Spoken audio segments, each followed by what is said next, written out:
Do you agree that that's imposition?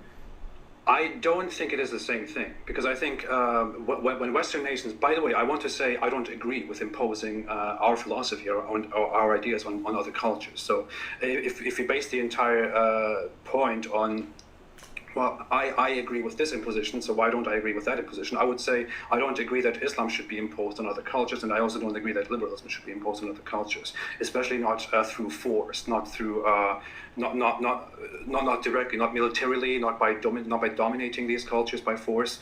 I agree that they are imposed even nowadays in a way by saying if you want to be part of this union, then you have to accept these values. Or if you want to benefit from these benefits, then you have to accept these values. If you want to get support from us, if you want to have diplomatic relations with us, then you have to accept these values. That is the imposition that takes place from the point of the view of the West nowadays. But that isn't really quite the same as what Islam did over the 1,400 years, right? You would agree with that? No, yeah, the Western imposition is far more brutal. No, but Islam imposed values through direct war, through declaring war against all the nations that refused to accept Islam's values. Operation Iraqi Freedom, was that about spreading? Wasn't that justified on the basis of spreading freedom and democracy? I think that is a very particular case, which. But that's actually the standard case. That's the universal case. Haven't you heard of the white man's burden, or the civilizing mission? That is just a theory. I mean, the original. No, that was a theory that drove the imperialism and colonialism that we're talking about. But the point there is not to attack these cultures and spread your values onto them, especially not in today's time. That's what civilizing burden means. Civilize the savages, and it wasn't just Muslims. It was Native Americans, it was Africans, it was Chinese, East Asians. Yeah, of course. Like, how can you deny this? There's entire fields, non-Muslims, entire fields of decolonial studies where they have volumes and volumes cataloging the imposition of white supremacy, European dominance across the entire globe. And it was justified on this idea that it was justified on a racial basis, that the white man is simply more intelligent and has a higher IQ and is therefore able to develop technology that leads to utopia, technology that leads to all of these goods, what they claimed were goods on the basis of the Enlightenment liberal philosophy. Then they had this burden imposed that, no, we're going to civilize these Muslims, these Africans, these Chinese. So they come into the light of reason. They let go of their dogmas. They let go of their abuse of women. They let go of their all of these bad things that we find in these savage cultures, and we're going to develop them. We're going to civilize them, and that was the basis. That was the basis of all the imperialism that came from the Western world and the colonization. But we don't quite see that, though. I mean, let me make this point. When we look at colonization, for example, with colonization, the point was to expand Western power. For example, during it lasted until the First World War, for example, where the purpose of these powers was still to get as much dominance over Middle Eastern and African cultures as possible. And when they got this dominance, for example, they did impose their values. That is true. Which was not the primary goal. However, the primary goal was to exert power over these nations and to expand your own borders. Well, you're just proving that or you're claiming that wasn't altruistic. That's fine. Like, I agree with you. When Islam wants to expand, it cares about people's afterlife and their flourishing in this life, and the values are meant to inculcate that kind of flourishing. So if you want to say that the West actually doesn't care about freedom and liberty and all of this, fine, I can concede that. Still working with all those nations without making them accept very basic human rights values, such as the right to choose your own religion, or the right to spread your own religion, or the right to leave your religion, the right to criticize your former religion. These rights don't exist in many cultures today. So how can we possibly say that the West, liberalism, similarly and aggressively spreads their ideas and imposes them on others, as Islam does? Because when we look at Islam, we see that wherever Islam went, Islam relentlessly imposed its own worldview. There's a lot of distinctions here, so I just want to take the time to make them. To respond to your point that there are Muslim countries that are practicing the Sharia, I'd really disagree with that. Yes, there are countries that have remnants of Islamic law, but most of them there's been an imposition of a kind of constitutional democracy, a kind of secularism that has a Muslim flavor to it. Like, you can't say that in a country like Egypt that this is an Islamic state. It's ruled by a secular dictator, and Muslims who advocate for Islamic governance are routinely detained and even murdered and assassinated. So these countries, I'll grant you that the West, in its dominance and imposition across the entire globe, will allow tokenism and will allow Muslims, as long as it doesn't threaten their power. If there are countries that threaten the West's power in any way by even not using the dollar as their currency for international trade, they will be brought into submission. Okay, and this is why it's very hard to dispute this. Like, it's not something that happened years ago. It's an ongoing process. It's about power, though, right? It's not about ideology. It's about power. Like I said, we can concede that, but no. The power is through the ideology, and it's through.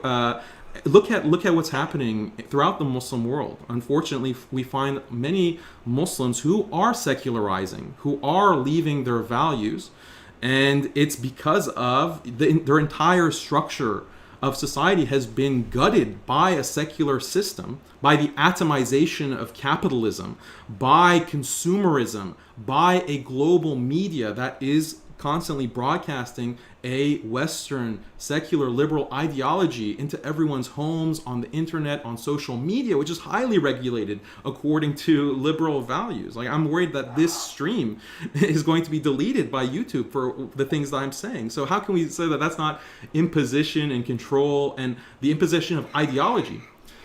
But the other distinction with Islam spreading, So one of the big differences is that because of the historical time period, Muslims never had weapons of mass destruction. We never had chemical weapons. We never had bombs. So the spread of Islam was not bloody in the same way that modern warfare and modern expansionism has been bloody, and that's a big difference. The other thing is that Islam's expansion wasn't racial. It's a necessity, though, right? Out of the conditions that genocide is by necessity. I don't know about that. They weren't as bloody as 20th century expansions, because Islam didn't have access to these weapons of mass destruction, because Islam basically failed before these weapons came into existence. I mean, I don't know how that's a positive for the West, but okay. So then, when it comes to genocide, the expansion of Islam also wasn't racial. It wasn't racial, whereas in the West, it is racial. The white race, the British and the French and Western Europe, it was on the basis of their supposed higher IQ and there's the civilizing burden, the white man's burden to expand. So that's another very big difference. Whereas Muslims allowed anyone to convert. So when Muslims were expanding, I agree with you. They incentivized conversion to Islam. So yes, that is an imposition of values, but again, it's altruistic. It's not, we're going to decimate you and kill you because you're not Muslim. No, the impetus was that we want you to convert. And that's why Muslim civilization has been extremely racially, ethnically, and culturally diverse. They've been united by Islam as a religion. We don't see that when it comes to the majority of other civilizations, past and present, which are ethnic in nature, racial in nature. We want to expand our race, our people. And that kind of violence that they have to use is on the basis, well, let's just wipe out the other races and ethnicities. Whereas that's not the impetus, and it wasn't. And and this is not me like putting sugarcoating on it. You can read the actual texts from Islamic scholars from 500, 1,000 years ago. you would agree that a Buddhist, for example, or a Hindu, or someone who worships rocks and statues, or someone who apostatizes from Islam, like me, for example, wouldn't have the same right in an Islamic society that you as a Muslim would have, right? Yes, I agree. You would agree with that. So in an ideal Islamic society, you would be the ideal person. It would be a supremacy of you as a Muslim. Whereas I, as someone who has left Islam, wouldn't even have the right to enjoy those same equal rights, because under Islamic law, I wouldn't any longer be part of the ideal identity of society, which is religion, as opposed to race in Western states. And as a result, I would be executed under an Islamic state. That's true, right? No, yes, we're going to get to that, but you're conflating two things here. You're making it seem like Islam has this, let's call it like value supremacy. It believes that its values are supreme. Yeah, but I'm saying that that's exactly the same as any other culture, any other universalist system of values and beliefs is true of liberalism, past and present. Liberals are universalists. They believe their values are superior to the values of religion, to Islam. They're also supremacists, and they wouldn't you agree with that? Sorry, there was just a thing. Do you think that values, liberal values, are superior to religion, or let's say Confucianism, or traditional 18th century Buddhism? So you're a value supremacist as well. Because as much as governments and traditions restrict society, those people who want to move on and who don't agree with this supreme system will eventually explode and destroy the system. Which is why in liberalism we should allow everyone to be equal and to be free and slowly move on. Right. So you're just giving a story of why liberalism is supreme or superior in terms of its values. You have justification for that. That's fine. That's fine. Well, let me finish. You have that story that you're giving, and I can provide a story for why Islam is superior and why these liberal values are incoherent, because that's what I claimed at the beginning of our discussion. So, but the point that I want to emphasize here, and I think it's very crucial, is that you are still a supremacist in terms of your values, in terms of liberalism. That's the history of the Western world. That it does not impose on the same level, especially not today. I mean, today is the most suppressive, brutal regime that has ever existed. The amount of control that the secular liberal regimes and this world order imposes on the individual is unprecedented in every single respect, because of technology, because of surveillance. Like, you can't go and park your car in a certain part of the street without the state hammering you if it's against the law or if it's against the policy, right? Okay, the amount of control and oppression that exists today is far greater than anything from any civilization in the past. And that's because of technology. It's because of the logic of the state and secularism, right? This is the logic of secularism that is imposed. It is imposed across the entire world. You don't even a small Southeast Asian country like Brunei announcing, like a population less than 1 million, I think, announcing that it wants to, reintroduce hudud, this penal punishment within Islamic law. It can't announce that without the entire world saying that it's going to sanction it. It's going to. There's laws introduced by Ilhan Omar in Congress. The Muslim who is anti-Sharia. How is that not imposition? Right? That is brutal imposition. What were the methods used in order to impose? The threat of sanctions. The threat of sanctions. Sanctions are extremely violent. Can you briefly define what sanctions are? Sanctions means we're not going to trade with your country. We've gotten your country dependent on our money and our resources through trade. You're now hooked, right? You're hooked on the world economically. We're going to cut that off. Like, haven't you read Confessions of an Economic Hitman? Of course. But okay, is that fiction or fact? What I'm trying to get to here is, you're saying that liberal values are brutally imposed on the rest of the world. But the example that you're giving is simply Western people saying, hey, if you impose a death penalty for gay people, then we will stop trading with you. Yeah, to starve you. To starve you, yeah. To starve your children, like we did with Iraq. 500 500,000 children starved to death. And when Madeleine Albright, the Secretary of State under Bill Clinton, was asked in the 90s, do you think that that's a cost that should be paid for our values, for U.S. interests? And she said, yeah, 500,000 children, no problem. Let them starve. Let them starve from sanctions. That's the most violent thing that you can find in history. Muslims never did anything like that. Muslims never starved 500,000 children. Where? Show me. Doesn't work. So let's imagine this scenario. An Islamic empire exists. Next to it, a tiny country says, "Hey, we accepted Islam before, but we don't really want to abide by that right now anymore. So forget about Islam.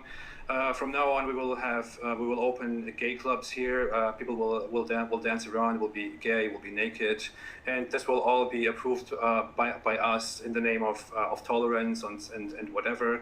And you should just keep out of that." What would the Islamic Empire do in that position as a reaction? It would invade. It would invade, and I conceded that at the beginning. I said that there's force, and there's a good reason for the benefit of those people.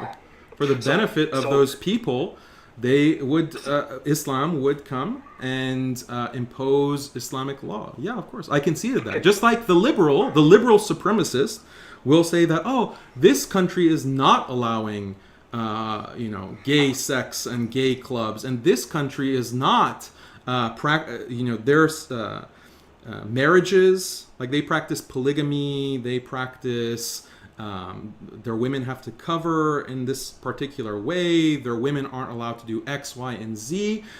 We know that they're a small country of agrarian farmers and goat herders. Guess what? We're going to drone them incessantly. We're going to invade and make sure that their women take off the burqa and that their women are sent to read, our Western literature. And we're going to drone them and invade them, and we're going to drive them into the ground, send them back to the Stone Age if they don't accept. Okay, I think we're going far off the point. No, that is the point. That is exactly the point. I want to ask you why you would think that that imposing sanctions, as in we will not trade with you, like we, the West, will not trade with you any longer if you impose these laws, why that is more brutal than invading a country and forcibly changing the law of the country. How is that? How do you define it? If you just can briefly explain it. I didn't say that they're more or less. I didn't say they're more or less. You said it's more brutal. No, I said as a whole, like just because of the scale of it, like you're switching between a historical comparison versus a conceptual comparison. Nothing that Muslims have done historically is as brutal as the mass killing that has occurred by the hands of the West, and that's because of technology, right?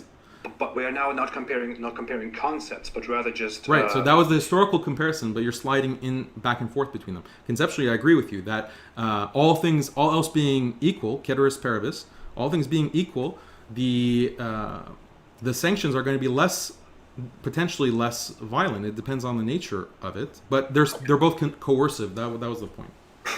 Okay, so we have to come to the point that they are both in a way forced. So they're both in a way. Come on, 500,000 children, Iraqi children, starving to death. That's not force. But I want to ask you, where do you live, Daniel? I mean, I live in the U.S. You live in the U.S. Why do you live in the U.S.? I mean, this is a question. Can I just explain that this system of liberalism is imposed on the entire globe, and that there is no country in the world today that actually implements the Sharia in the fullest meaning and sense of it? I wish that I could go to a country and that's ruled by Sharia that the West won't bomb and sanction and destroy. I wish I had that opportunity, but unfortunately I can't because of liberal supremacism. Where? What country? What country should I move to? What country should I move to? Any country. Should I move to Saudi Arabia, where they are imprisoning scholars for saying anything in line with the Sharia? If I were in Saudi, example, yes. Right? Why are they doing that? Saudi is doing that because of who? The West, right? Because of Israel, right? Because of America, right? Okay. In Islam, that's, for example, one wife and one husband and four wives, whatever. But we know, for example, that it is natural for a woman, meanwhile, to want to have sex with different people. That this is something that we have also established in psychology. No, women are hypergamous, right? Women are hypergamous, right? They want to have one partner who is fully committed to them, but they want the best partner possible. So if they are with, true. Yes, this is hypergamy. Again, go to your psychology. Have you heard of the term hypergamy? I am aware, but it is not true that women are naturally desiring to be loyal to this. It is true that both men they're loyal unless they see someone who's better. That's the thing. Like the woman, a hypergamous woman, right? So I concede this. Like hypergamy doesn't mean monogamy. It means like one committed relationship. If you're with the alpha, but if a bigger alpha comes, then the woman is going to be attracted to this other guy, right? And wants to be with him. So that's not exactly monogamy, but this is a kind of desire that comes about. But not all desires are conducive to long-term happiness. What does show, and this is what Jonathan Haidt in Righteous Minds, in I think chapter 4 or 5, he argues that the determinant of long-term happiness is stable families. And what is more conducive? It's an objective question. What system of life and what values are more conducive to long-term stable families versus not? If you have a system that allows constant fornication, constant cheating, that's less conducive to a stable family than Islam, that has punishments and social sanction in general. And strict separation between the genders that reduces the amount of intergender mixing that can lead to cheating. It can lead to dissatisfaction because women, as you said, they're hypergamous. So she's with her husband, but she's hanging out with friends and she notices, oh, there's a Chad. There's this great guy that's not my husband. I wish I was with him. This dissatisfaction is decreasing her overall happiness. Right? And Islam is blocking that. Islam is preventing that. And that's why many non-Muslims who are, part of this red-pilled understanding, they will make statements like Islam is right about women. Islam is right about these issues because of the traditional laws that are embedded within Islam. Asking sheikhs for help, asking you for help, being on Islam Reddit and wondering why they can just not stop masturbating and why they want to jump on every woman. It just doesn't work. This is not natural. There is no way to justify this. There is no way to argue that this is what peace is and this is how you provide peace, and then to argue that you should crack down on people's basic desires. This doesn't work. It has never worked, which is why Islamic societies are failing. Cracking. It doesn't work. I don't understand how you are getting there, how you can justify this. Yeah, I think that a lot of what you're saying is based on an extreme right-wing anti-immigrant narrative. And I think I can dispute pretty much all of these kinds of statistics that you're alluding to without actually citing. But I'll just make it easier for you. I'll make it very easy. I'll concede. Okay, you're right. Some of these immigrants, they are engaging in crime more. They are engaging in sexual assault more than the native population. Disproportionately. I'll concede. Let me just concede that, even though I question the factual basis of that, but just for the sake of argument, I'll concede all of those things. It has a very clear explanation, right? Because these people are coming from traditional societies with bottom-up order, social cohesion based on family values, traditional values. And they're coming to countries that don't have those structures. They're coming to societies that are atomized as individuals separated from their families, separated from extended families, right? And of course that's going to lead to chaos. Of course, this is like going fish out of water, right? Because the only way that the West is able to maintain order without these traditional structures is through conditioning, okay? Psychologically conditioning from a young age children to act in accordance with the dictates of the nation state through a massive educational structure and conditioning through media, through the status quo, constantly. That's the only reason there's order in the West, is because of this top-down system. Think about it, right? A child born in the West, from the minute that he steps into the world, he's being controlled by an institution, because children are born in a hospital system that has regulations, hospital system that will immediately grab the child, weigh it, measure it, inject it, right? The child is maybe a couple of months with the mother. Then she has to go back to work, right? She's a strong, independent woman. She goes back to the workplace. That baby has to go to another institution, daycare. It's not even a year old and is already being institutionalized until preschool and then kindergarten and then primary school, high school. All institutions, 40 hours a week, right? With strangers, individuals that have no relation to him, no blood relation, not family, not father and mother, in those kinds of institutions. Then he goes to college, then he gets a job, then he lives and works in this corporate system, sucking out his life from him, right? Going 40 hours, 50 hours a week to work.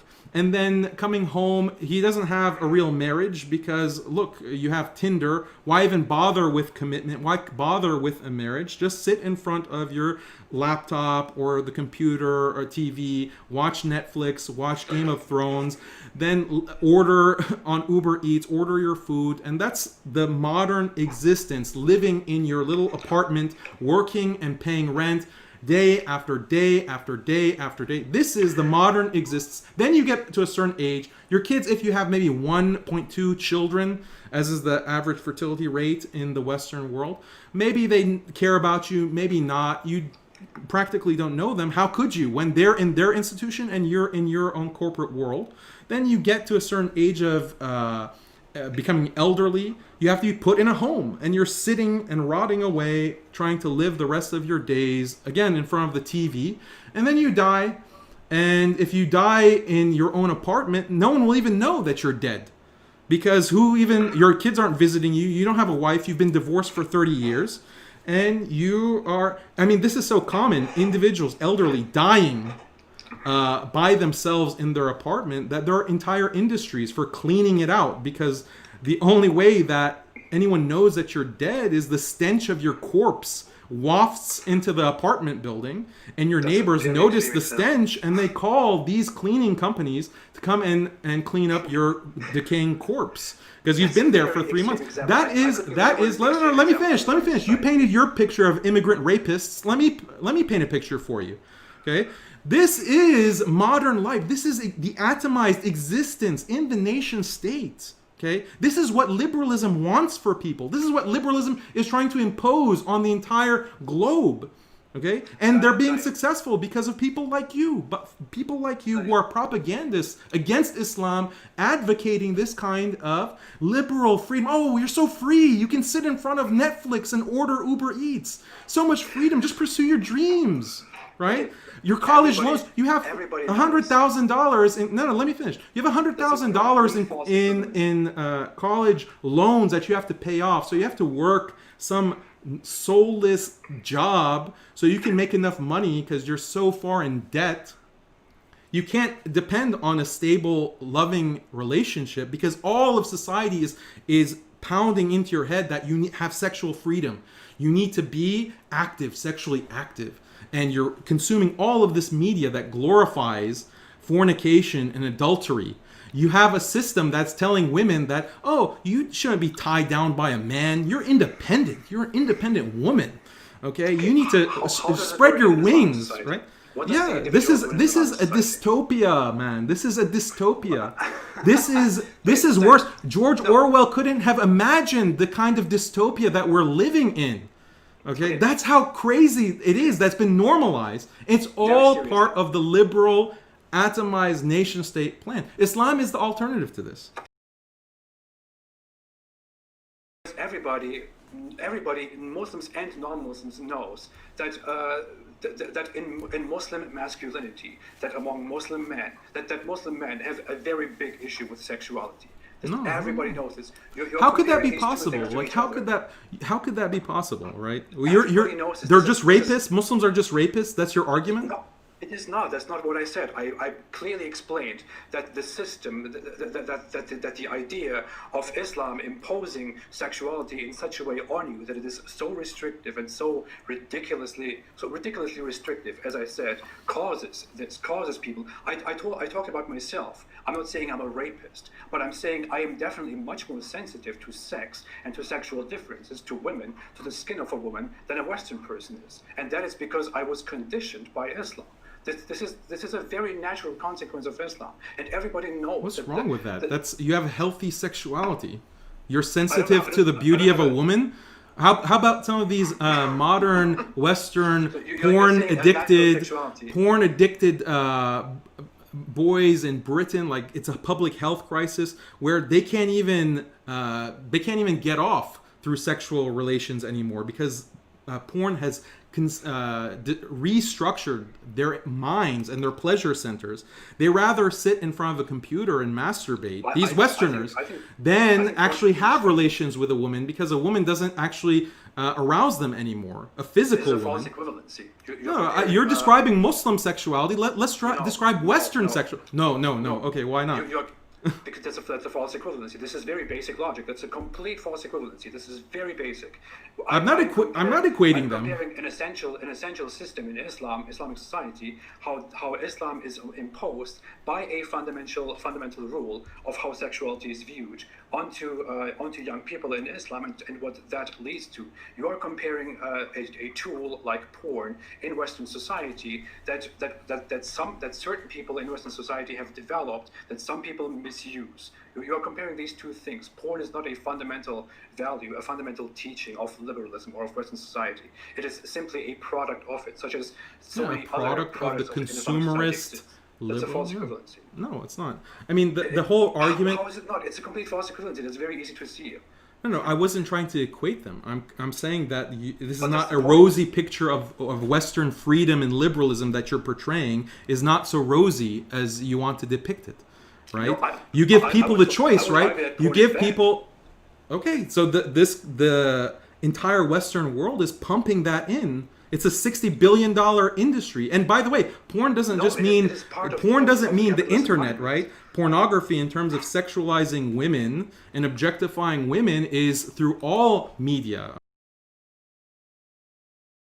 You learn about sex and sexuality. You learn that a woman will always strive to have her own man, and will want to own this own man, even more so than a man wants to have her own woman. A woman has even stronger feelings for having her own man than a man has. A man can just go around and can have sex with this one and that one and this one, and can completely ignore the feelings of the one woman. This works much more with the nature of a man than it works with the nature of a woman. A woman would like to own her partner, whereas Islam provides a society where, ironically, a man can have 4 wives, and in which the 4th wife or the 3rd wife or the 2nd wife will be in a constant competition with the other wives for her own happiness. So it is ironic that if we are looking for happiness in a society, that you would suggest an Islamic society where a woman will never be essentially happy if she is in a marriage that is permissible within Islam. No, like the stable families don't, or polygyny with a man and multiple women, that doesn't contradict a stable family structure. And that's why it was practiced far beyond just Muslims. Many societies had the polygamy. Polygamy became something that was taboo because of Western Christianity and the Catholic Church that decided just out of the blue within medieval times that now we're going to prohibit polygamy. Prior to that, within Europe even, polygamy has been practiced. And this is something that is, you want to talk about science and empiricism, it's because of the difference in reproduction between men and women. A man can impregnate multiple women, whereas a woman can, when she's impregnated by one man, she has to be pregnant for 9 months. And so there's a much higher reproductive toll on a woman. And so the woman actually is very interested in making sure to find a spouse to impregnate her, or we're talking about biologically, instinctually. She wants to mate with the best male that she can find, right? This is hypergamy. This is exactly what we were referring to earlier. So this difference between men and women and the instincts for that is something that Islam acknowledges and institutionalizes. The women actually. The point we're talking about the point. The point is that a woman naturally. We argued that we must maximize the benefit of society. No, based on what you mentioned maximizing individual benefit. Her individual wants. That's not what we're talking about. This is your liberal individualist thinking. The system is maximizing the stable family. You want to have the most families and the most children, right? That's what is the basis of society, and it will contradict at different times an individual's own wants and desires. Yeah, Islam is not individualist. How is it justified? You cannot possibly logically justify that in order to maximize the benefit of society, it is ideal to have multiple wives for a man. I said that. Look, follow the argument. Stable families. The biggest determinant of human happiness is a stable family. Okay, and what actually benefits a society as a whole is having the most number of these stable families, as opposed to broken families or single parent families. So you want to maximize the number of families. You want to maximize also, there's a demographic component, because if you want to talk evolutionarily, or if you want to just talk about human history, most of human history, you didn't have weapons of mass destruction. So war was on the basis of numbers. One army fighting the other, and the best chance of you winning the war, the biggest determinant of you being successful in a battle, is the numbers that you have. So high birth rate is actually tied to survival and preservation of your society and your civilization. So having more, because you're preventing your own extermination. Polygamy helps you have one man and multiple women that are able to produce more children, and the size of your society will increase, and that protects you from invasion. It protects you from being dominated. And this can be explained on a religious basis. If you prefer evolution, you want to talk about science and evolution, feel free to explain why evolutionarily polygamy and this polygamous sentiment would evolve within the human mind. It's because it's, according to evolutionary biologists, it's adaptive. It's adaptive behavior, meaning it helps the species more when individuals engage in that kind of behavior. So, but don't think about individually, right? Society as a whole, it does. Society as a whole benefits by maximizing stable families. You have more stable families in a polygamous relationship than individuals. First off, it doesn't. You have the same number of men and women. You have the same number of. If there is polygamy, if there is polygyny dominant in the society, you will have more men that cannot find women. We don't have this. This is a huge. First of all, in most societies, much more women than men. Men. Most societies, look, when a woman is, in most societies, women actually outnumber men. Okay? No, not very much. Maybe like 1 to 1. Yeah, so not very much. Not even double. You cannot even argue that it's not double, but that difference is significant, and that's the same percentage that can benefit from polygamy. This is like we're quibbling over a point. Like the basic point that I'm making, you want to dispute it, fine, but I think it's clear to the audience that you can have more children through polygamous behavior. Because there are many women in society that they are not high value females. They're not high value companions, and they would love to be a second wife or a third wife or a fourth wife to high value males, and that actually benefits. Go back to evolution, right? That's the science that you want to accept. So explain why polygamy is something that's hardwired in the human mind if it's not adaptive. It is not. Polygamy is not hard. It is. No, look at chimpanzees. Look at chimpanzees. Look at any of the great apes. They're all polygamous. Promiscuity is. Polygamy is not. They're all polygamous. No, they're not promiscuous, because the alpha male does not allow the betas to mate with his mates. They're not promiscuous. Look at the bonobos. They look at the bonobos, for example. Bonobos chimpanzees. Explain chimpanzees. Explain chimpanzees. They're the closest, according to you, Sure right? they are. They're evolutionarily the closest to human beings. Why are they polygamists? Bonobos are also very close. We can pick and choose as we want. I don't want to make the point. If you look at Bonobos, are they're known also to be- polygamists.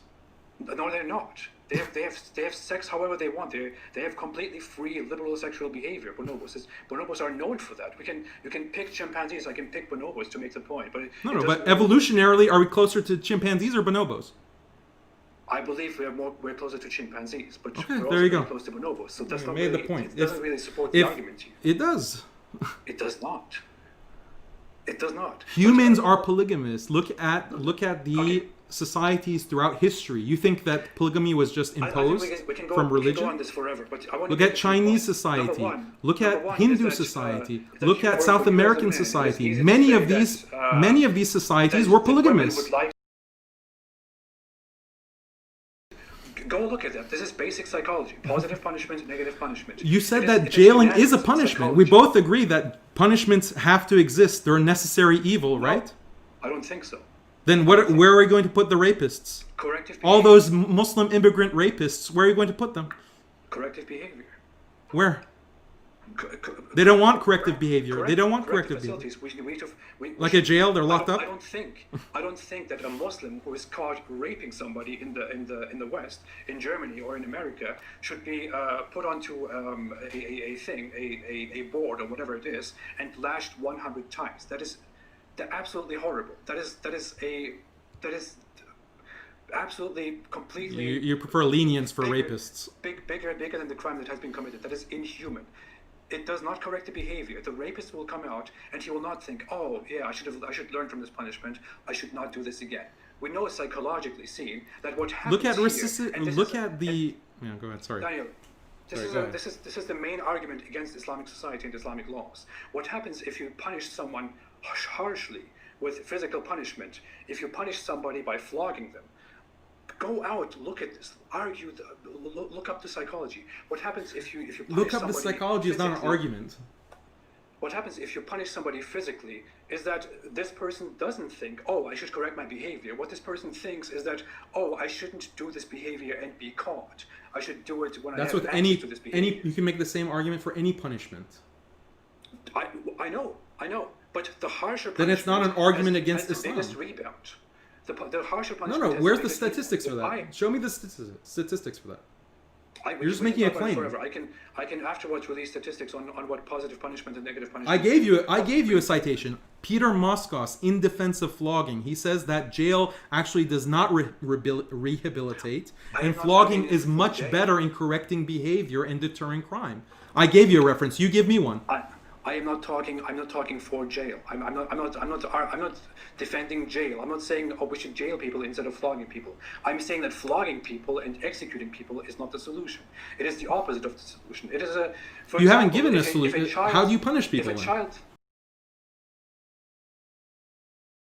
I think we should come to the main point because we are far above our time actually, and we have still not discussed why you would think or how we could argue that your definition of a just society is that a society should be should find fulfillment, should be collectively happy, and we can only make it collectively fulfilled and collectively happy by enforcing the laws of the Islamic Sharia, for example, by executing homosexuals, executing apostates, executing adulterers, and all that stuff. Why do you think this is what should be required from a society? You set me up by asking the question, and I gave you just a straight answer, like, is this punishable by death and so forth? But you didn't give me a chance to fully justify and finish the argument, because we got into side issues. But let me just finish the argument with homosexuality as well.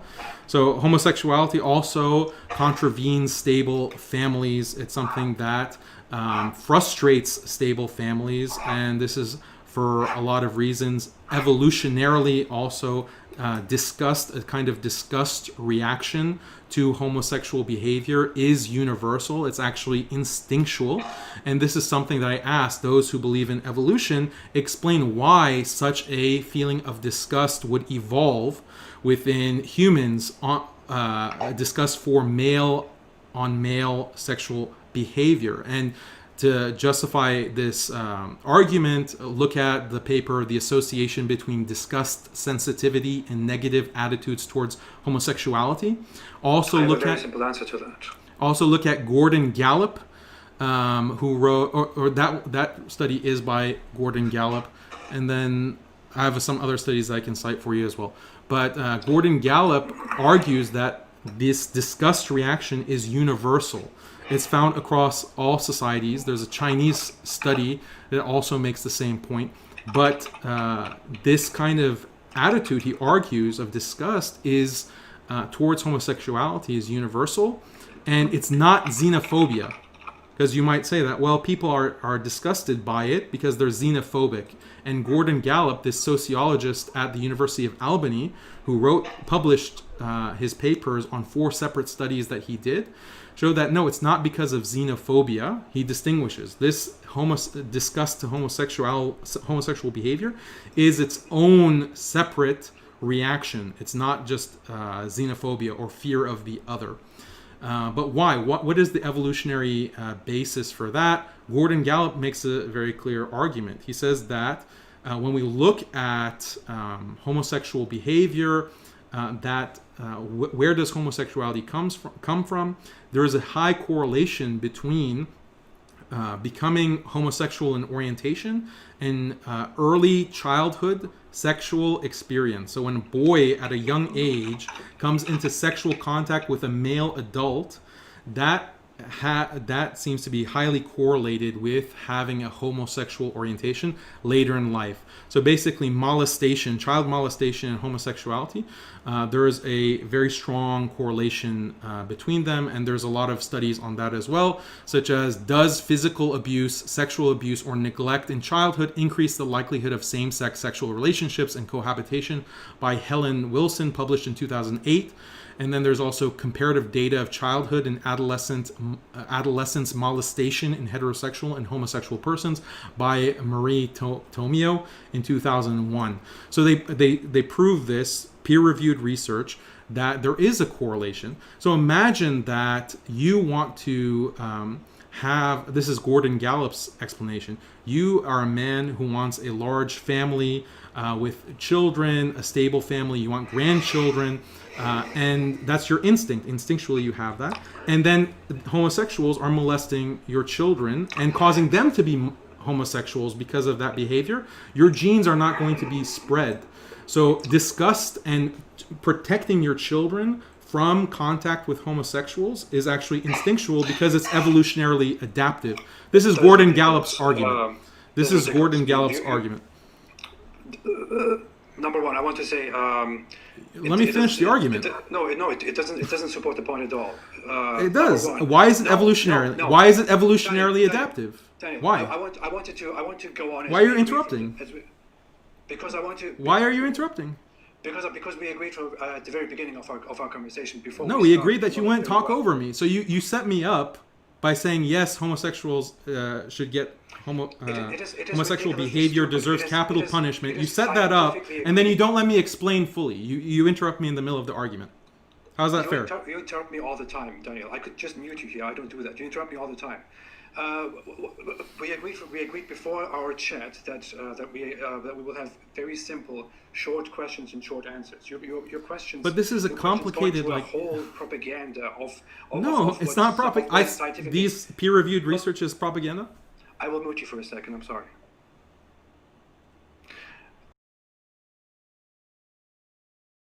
Homosexual people feel disgust by looking at or thinking of a heterosexual intercourse. How exactly does this strengthen your point? I don't want you to go into lengthy presentations. I explained how it supports my point. Let me finish the argument without interrupting me. You're not finishing arguments. You're building. Yeah, I know I'm not finishing because you interrupt, and then you might mute me.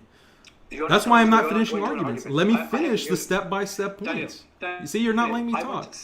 Let me finish my points. I don't want you to go to go for 5 Yeah, of minutes course talking you don't about want something. you don't want the actual full argument. I know, because every time I bring up research, I bring up points, you say this is pseudoscience, you just hand wave. That's the only way that you're arguing. You don't want to confront the evidence. It's From the okay. very beginning of our conversation, Look, from the very if beginning you of our can't handle the conversation- points that I'm bringing up without resorting, oh, but this doesn't make sense. Okay, that's your response to everything. Oh, this doesn't make sense. Okay, make an argument, make counterpoints, but you don't even let me speak. Okay, let me finish the argument. Let me finish the argument. You have universal disgust reactions. Why is that? From the very beginning of our conversation, I have agreed from the Why very beginning is to you that this is not meant to be a debate. This is meant to be a I'm not conversation. debating. I'm just trying to make my point. If it's not a debate, why are you interrupting me? You cannot make me. You cannot even let me make a fucking disclaimer for 1 second. Are you kidding me? I thought I was too emotional and too impatient for a discussion. I seriously thought that before we had this discussion. From the very beginning of this conversation, you have numerous times talked for 5 minutes, 6 minutes, 7 minutes, and I haven't interrupted. You have as well. Whenever I begin to talk, you are throwing in so many things. It is ridiculous. We're not getting anywhere because I cannot say it. I cannot put a single thought out there without you interrupting me, and I have to listen to you talk for 7. Look, you want to put a timer? You want to put a timer? We can put a timer. 5-minute allocation, me and you. We can leave that to a debate. Because you interrupt my points before I can make them. You interrupt my arguments before I can complete them. Let me finish the argument. Too much data and evidence. That's not what I'm doing. I'm accusing you of bringing up irrelevant evidence that doesn't lead to your point at all. You're bringing up a study. According to you, you just hand wave. It doesn't lead to my point. How? Look, let me simplify it. Let me simplify the argument. I'll summarize it. I'll summarize it for you. Look, I'll summarize it very close. Come on. This is the one single time. He muted me, by the way. Daniel Haqiqatjou has done this for 5-6 times. So. This is the one single time. You're muted, by the way. Yeah, I know. My audience can hear me. This is the one single time that I will actually appeal to the audience and See, will say, he can't really deal with evidence. And decide for yourselves. Do you believe that slavery is an ideal system? Do you believe that there should be slaves in a society? Well, we're getting off the topic. We can talk about slavery. No, this is part of the conversation. Do you think slavery is okay? Yeah, I mean, slavery is something that I do not find to be immoral, and I can give you an argument for that. But if you interrupt me, then there's no point. So, okay, slavery. You want to talk about slavery? There's a very interesting quote from this anthropologist named David Graeber. He wrote a book called Debt. 5,000-year history, but he's an accomplished anthropologist. Anyway, he says that if we brought someone like Aristotle or we brought someone from the past to modern society, that figure from the past would think that most people in society are in fact slaves. Okay? They're actually in fact slaves because our understanding of what is slavery, when we use that word, we think about chattel slavery, we think about 12 years a slave, things like this, these kinds of images of racial chattel slavery. And this is actually not historically universal. That's in America's history of transatlantic slavery. But most slavery in history did not look like that. In fact, every civilization, without exception, practiced slavery and slave labor within history, including Europe and so forth, with feudalism and transatlantic slavery, as I mentioned. So when it came to pre-modern societies, if one side defeats another side, you have two countries in a war, then what do you do with the losers? What does the losing side do? You either slaughter them or you enslave them. You can't just let them go and return because they're going to be angry, they're going to reproduce, get stronger, and then come and pose a threat, an existential threat. I agree.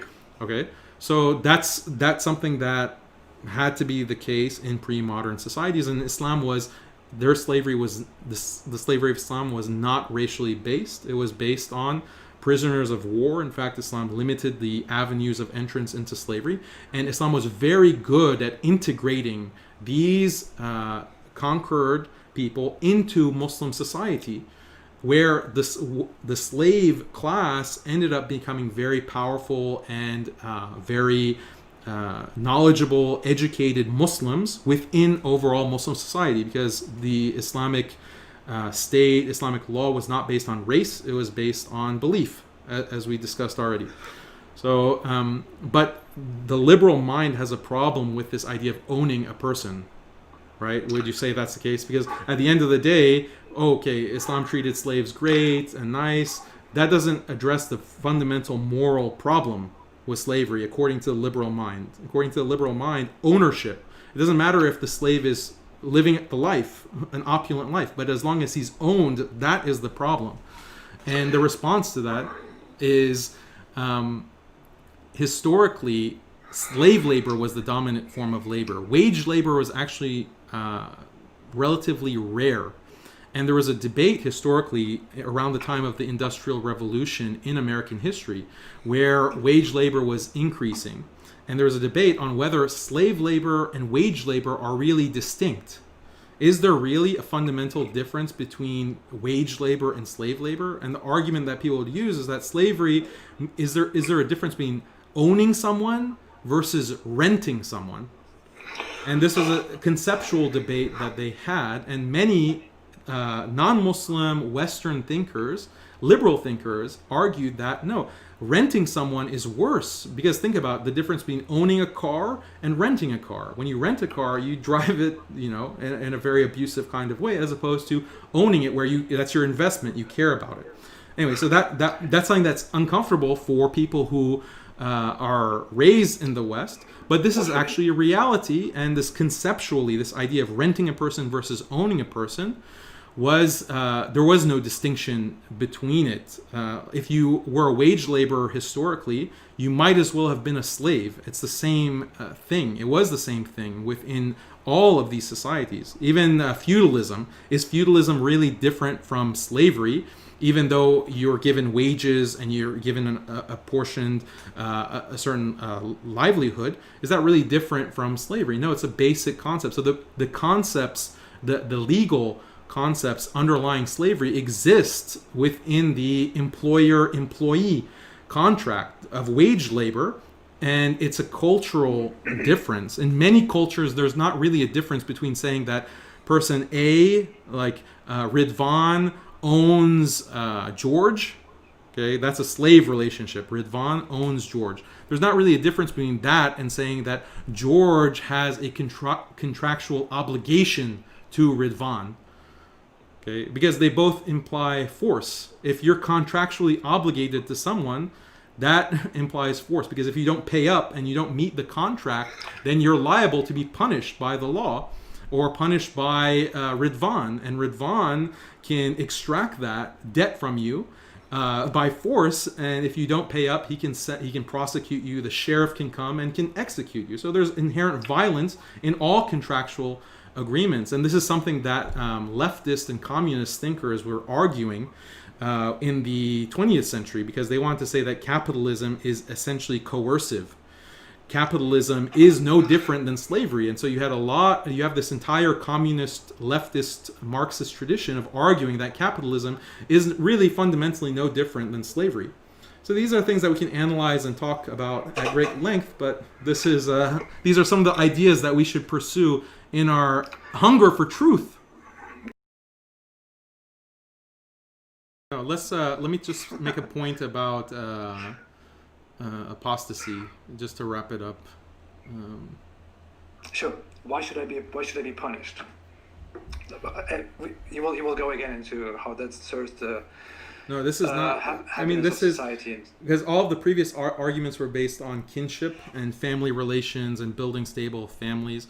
But when it comes to apostasy, it's based on similarity and similarity between people. So shared values, like being the same religion, because historically Islam was not based on race. Islam did not have ethnic and racial conflict like you'd see in other empires, like the Roman Empire and so forth, because it wasn't racial or ethnic. It was on the basis of similar religion. So this is a source of order and cohesion as well. And those who basically leave the religion, they pose a major threat to that social order and that social cohesion. And this is a very violent act to leave the religion, because all of society is based, that cohesion and order, there's not a top-down structure that is imposing like you see in the West and in the modern nation state. You have society that has this logic of cohesion because of shared similarity in religion. We have the same values, and all of these like family structure, family relations, social structure, communal structure, and so forth at every level depends on a shared religious belief. So if someone opts out of that, it threatens that order. And so there is a clear harm to people in life. Obviously, we can talk about the afterlife and the harm that's caused by someone leaving Islam, but we're just making points that a non-Muslim would agree with. There is tangible harm to society when you have defectors, and every society punishes defectors, often with death. And liberal society is no different. Modern liberal society is no different in punishing defectors. And we see this to this day, but definitely throughout the colonial period, that the liberal colonizers, when they take over certain territories, they punish with death, with imprisonment, anyone who speaks out against the liberal secular order and the colonial powers. We saw this throughout North Africa, in the subcontinent. Millions of Muslims were killed because of their opposition, their ideological opposition to liberalism. Okay, so they defected from the colonial power. The liberal powers justified that, look, we are trying to maintain our power, therefore we have to kill these defectors, because if Muslims start speaking against us, the colonizer, then they're going to, we're the minority, they're going to band together and they're going to overthrow us, they're going to fight jihad against us and expel us. So we cannot allow any dissension and defection. We have to punish things like disrespect to the French symbols or the British symbols, disrespect to British values or French values or Dutch values. We have to punish that very severely. And liberal thinkers justified that. And they said that, such figures like John Stuart Mill, that the savages, you have to limit their freedom of speech. You have to limit them because you're trying to civilize them. You're trying to bring them to a state of civilization. So you have to limit their speech very severely in order to do that. Then once the liberal order is established, then suddenly, and there's no threat to the liberal order, then suddenly you're tolerant of free speech. When I, for example, speak against the US government, like someone might say, no one in a secular country is killed for denouncing the government. No one is killed in the West for denouncing Donald Trump or any of these regimes or presidents. See how much freedom of speech we have? See how much tolerance we have? Well, this is like comparing apples and oranges, because you can't really compare that to apostasy. In these Western states, Donald Trump is not threatened if I call him an idiot. If Donald Trump and the U.S. regime is not threatened by me speaking out against them. If I were to reach a position and more people were thinking about going against the government, then the government would crack down. Then suddenly free speech is no longer allowed. So it's very convenient of the West and of liberal regimes that when their power is not secure, they do not allow free speech. In fact, they kill people, they kill defectors, and then once they've entrenched power, then they'll allow things that don't actually threaten their power. Whereas in Islam, apostasy is a major threat to the individual's happiness, his family's happiness, his community's happiness. So there is a practical benefit to deterring it, and you deter it with severe punishment and capital punishment. So that's the argument. I would say that doesn't answer a single question. I appreciate the points you've made, but I don't think it answers a question. I think it is very similar to how many modern Muslims attempt to justify apostasy by bringing up treason in the West, for example, or treason in other cultures, for example, where you reveal the secrets of the state and then the state wants to go after you. It's a different argument. No, I understand it is different, but I think it is very similar, because I don't think any example that you have given actually justifies or is actually similar to the system of apostasy in Islam in any way. Even if you consider that these that an Islamic society and the Western society are fundamentally different. In the West, no one is being persecuted, no one is being prosecuted, because they have endangered the society and endangered the foundations of society through speech that is unacceptable. You think the civil rights leaders were not cracked down on, imprisoned and killed, assassinated? Of course they were. In a secular country? Why was Martin Luther King assassinated? Why were these figures assassinated in the West? I don't understand how that is for their beliefs, their belief in racial equality. Why were they assassinated? I don't understand how that's a good comparison, because you would argue that people like Martin Luther King argued for the foundations, argued for the progress of liberalism. So the authorities of the liberal they were defectors from the status quo, right?